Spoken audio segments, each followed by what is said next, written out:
सहना भवतु सहनौ भुनक्तु सह वीर्यं करवावहै तेजस्विनावधीतमस्तु मा विद्विषावहै। ॐ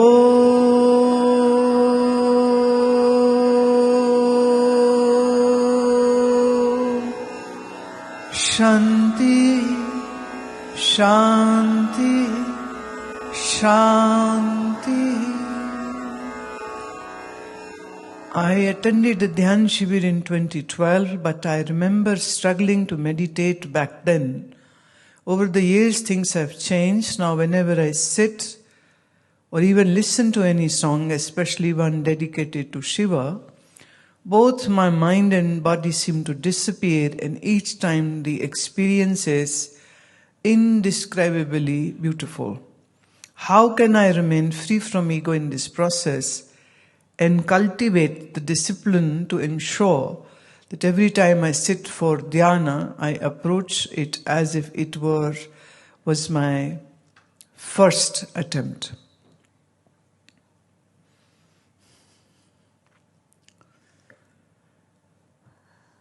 Sometimes you know what you are supposed to do, and yet you have some confusion about that. Do I know or I don't know? So this is like a paradoxical thing. The truth is, whatever is happening, as Patanjali says, Ishwar Pranidhana, whatever is happening in my life is happening because of God's grace. So once you have this realization, then of course things will be wonderful and better. But every time you sit down, you begin with the prayer, seeking the blessings and grace. Then you go into do whatever method you are going to do. Once you end your method, then it's very, very important that you end it with great gratitude. The grace which you have experienced. So if you are following this simple approach, prayer in the beginning and heartfelt gratitude in the end, things should be fine. Things should be fine. Poonam Chauhan पूछते हैं, मैं 12 अक्षर मंत्र का जप करती हूँ, क्या इसके साथ प्रणव का जप भी कर सकते हूँ? ऐसे है कि अपने मंत्र के प्रति श्रद्धा तो रहनी चाहिए ना। आप क्योंकि कुछ और फिर कुछ और फिर कुछ और करना चाह रहे हैं, ये जो स्किपिंग होती है ना, ये ठीक बात नहीं होती। प्रणव करने में कोई दिक्कत नहीं है, आप कर सकते हैं।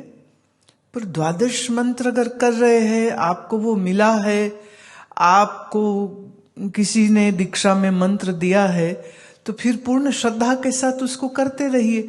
अगर आपकी युक्ति सही नहीं है, आपकी अप्रोच सही नहीं है, आप ठीक तरीके से नहीं कर रहे हो, तो फिर तो यही होगा कि आप कुछ ये कर लें, अब ये कर लें, अब ये कर लें, तो उचित नहीं होता। उत्कर्ष चंडीगढ़ से पूछते हैं, मैंने अपने जीवन की सबसे बड़ी गलती 15 साल की उम्र में करी है, और जब मैंने आपके बतलाए मार्ग पर नहीं चला, जब अभी 15 साल का है ये, है ना, गलती हो गई इतनी बड़ी।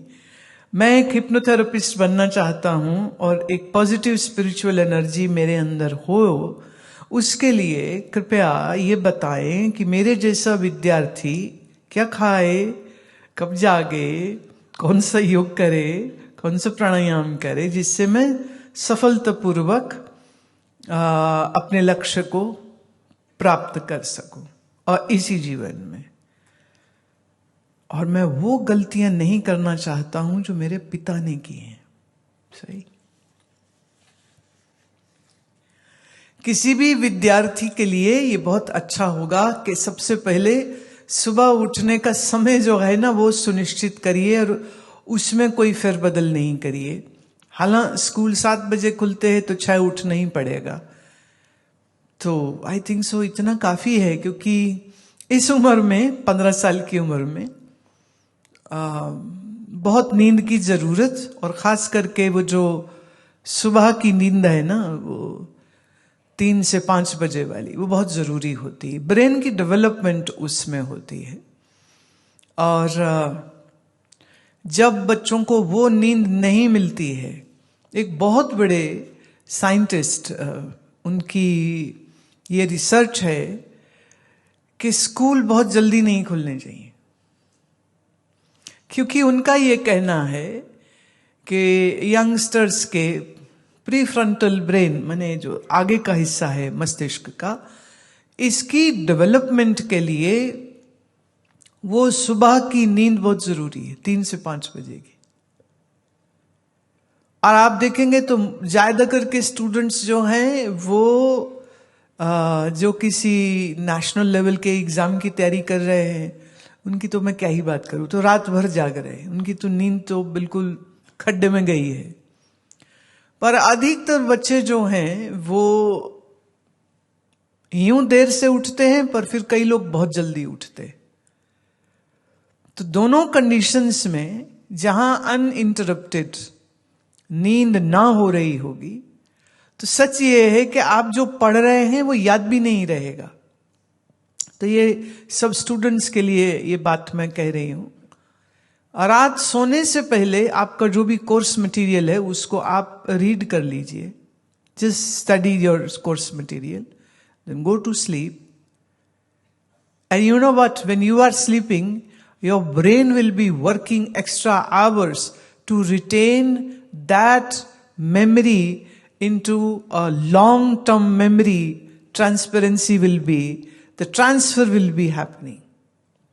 माने जो आपने पढ़ा है उसमें आपका ये जो मस्तिष्क का हिस्सा काम करता है, और फिर उसकी ट्रांसफरिंग जो है वो कॉर्टेक्स में होनी चाहिए। कॉर्टेक्स में लॉन्ग टर्म रहती है, नींद में ये काम होता है। सो अगर विद्यार्थी ठीक सोने से पहले पढ़े, फिर सो जाए, मस्त होकर सो जाए एकदम, तो एक्चुअली सुबह जब वो उठेगा तो उसको रात पढ़ा हुआ याद होगा, और थोड़ी सी एक फ्रेश रीडिंग करने से कंफर्म हो जाएगा कि रात को जो पढ़ा था वो बिल्कुल याद है। लेकिन अगर आप ठीक 6 से 7 घंटे की नींद नहीं लेते हैं, तो आप जो भी पढ़ेंगे और आप जाग रहे हैं और आप सुबह 9-10 बजे अगर कहीं सो रहे हैं, तो रात भर जो आपने पढ़ा है वो आप बिल्कुल भूल जाओगे। क्योंकि जो इंफॉर्मेशन कॉर्टेक्स तक जानी थी गहरी नींद में, NREM स्लीप साइकिल में, वो तो जा ही नहीं पाएगी। इसीलिए एक कॉन्फिडेंस नहीं बनता है, इसीलिए डर भी लगता रहता है कि जो पढ़ा है वो भूल जाएगा। इसीलिए एक ही चीज को 1000 बार पढ़ना पड़ता है, और डर फिर भी रहता है आप भूल जाएंगे, भूल जाएंगे, भूल जाएंगे। सो नींद सही रखिए।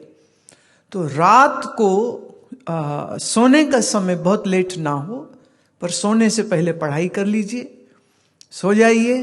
और सुबह जब उठे तो जैसे नींद खुले तुरंत स्नान करिए। यंग हैं तो ठंडे पानी से स्नान करिए, और अगर दिल के कमजोर हैं तो मत करिए। अगर दिल के कमजोर नहीं है तो हल्का सा गुनगुना पानी और फिर पूरा ठंडा पानी। अब मैं फिर कह रही हूं, मतलब अपने रिस्क पे करिएगा, हमने ये पाया है, हमारा अनुभव है, इसलिए ये मैं बात बोल रही हूं। सारा आलस्य भाग जाता है। ये एक और भी किसी ने पूछा, नीरज शर्मा, आलस्य को कैसे दूर करे? ठंडे पानी से ना हो आलस दूर। बिजली की बचत, पैसे की बचत। और दूसरा इसका आसान तरीका ये होता है कि आप या तो बहुत अच्छे आसन कर लीजिए, नहीं तो एक्सरसाइज में होता है उसको कहते हैं जंपिंग जैक्स, तो थोड़े जंपिंग जैक्स कर लीजिए, बाहर सड़क पे दौड़ लगा लीजिए। आलस्य कैसे रहेगा? नहीं रह सकता है। आलस्य तब रहता है जब तुम रजाई नहीं छोड़ते हो। वो एक बच्चे ने बच्चों का ना शायरी कई दफे बड़ी अजब होती है। वो भी कोई सुना रहा था बच्चा मुझे, वो कहता है मेरी पीठ पीछे जो करे मेरी बुराई, भगवान करे उसे इस ठंड में मिले न रजाई।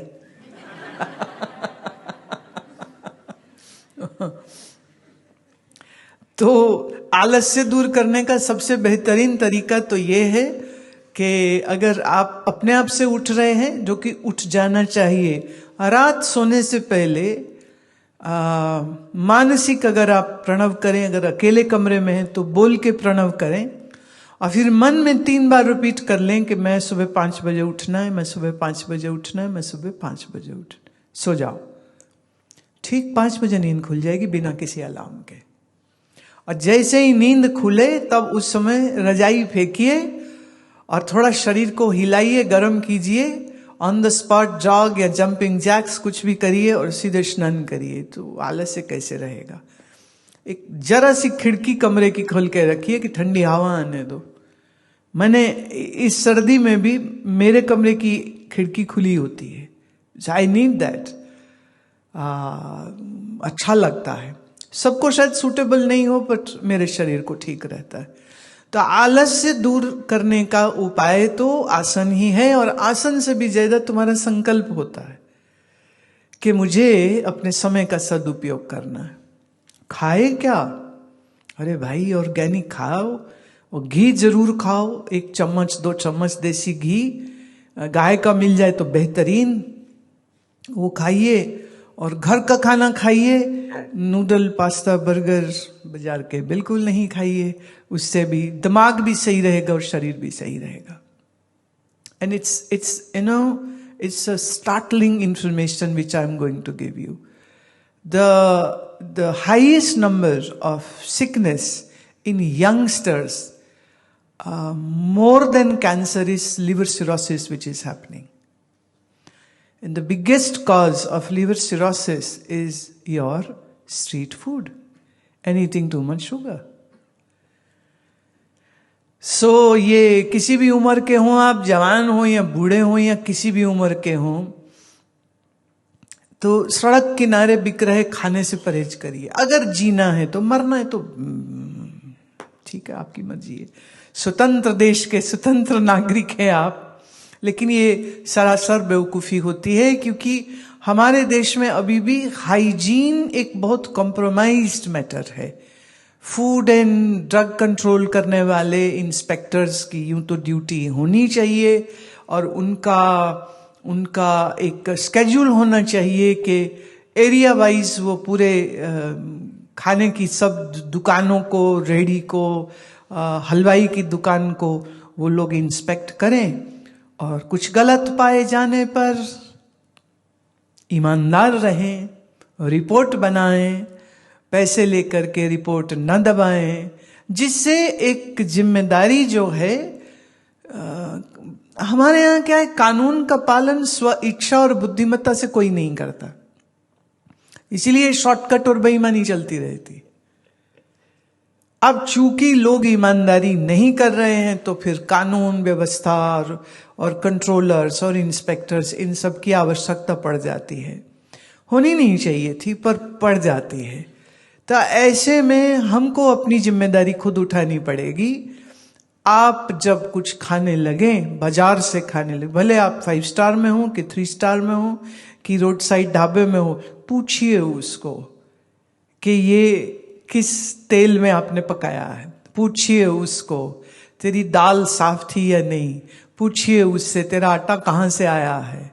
अब तुम कहोगे वो तो दिमाग खाएंगे हम, तो वो हमें उठा के बाहर फेंक देगा, तो अच्छी बात है ना, फिर घर का खाना खाओगे तो। पर सवाल तो पूछना बनता है, क्योंकि आप अपने जीव के मजे के लिए अपने शरीर को सजा नहीं दे सकते हो, और अगर दे रहे हो तो फिर जिम्मेदारी उठाओ। अभी पंजाब में हमारे 1-2 लोग, एज लाइक 40-45 ग्रुप में 2 लोगों की मृत्यु हुई है, वही लिवर सिरोसिस। ट्रांसप्लांट तक नौबत ही नहीं पहुंची, उसके पहले ही इन्फेक्शंस हो गया, खत्म। और आई नो हम लोगों के थोड़े से खान पान की आदतें जो बदली है ना, वो हमको अस्वस्थ कर रही है। इसलिए ये जिम्मेदारी खुद ही लेनी पड़ेगी। और मुझे ये लगता है कि जब सब लोग ये जिम्मेदारी समझने लग जाएंगे तो शायद फिर वो बाहर का खाना शायद ठीक हो जाए। लेकिन किसने पकाया, एक एग्जाम्पल देती हूं मैं। जो मेडिकल प्रोफेशन में है, डॉक्टर्स को अपने आप को सेव करना पड़ता है। अभी एक लंग्स के डॉक्टर हैं, चेस्ट के डॉक्टर हैं, तो वो पेशेंट्स देख रहे थे और फिर उन्हें ट्यूबरकुलोसिस हो गया। हालत ये हुई कि उनको आईसीयू में पहुंचना हो गया, वेंटिलेटर पे जाना पड़ गया। But again it was a good rescue. बाहर आ गए, ठीक हो गए। 9 महीने की दवाई चलती है, वो बराबर दवाई खाई। आज वो बहुत अच्छे से अपनी प्रैक्टिस कर रहे हैं, लेकिन कहते हैं अब मैं 3 लेयर का मास्क पहन के पेशेंट को मिलता। अब ये डॉक्टर को पहले भी पता था ना, और खास करके जो लंग्स के मरीजों को मिल रहे हो तो बीमारी तो आ रहे हैं, वो कौन कौन सी बीमारी लेके आ रहे हैं क्या मालूम। बट कहीं ना कहीं वो थोड़ा सा एक लापरवाही हम कहेंगे, तो कई बार खुद डॉक्टर ये कर जाते हैं। तो ये 4th ग्रेड की अगर ट्यूबरकुलोसिस होए, टीबी होए, 3 तक तो कई बार बंदे को भी पता नहीं चलता उससे टीबी है।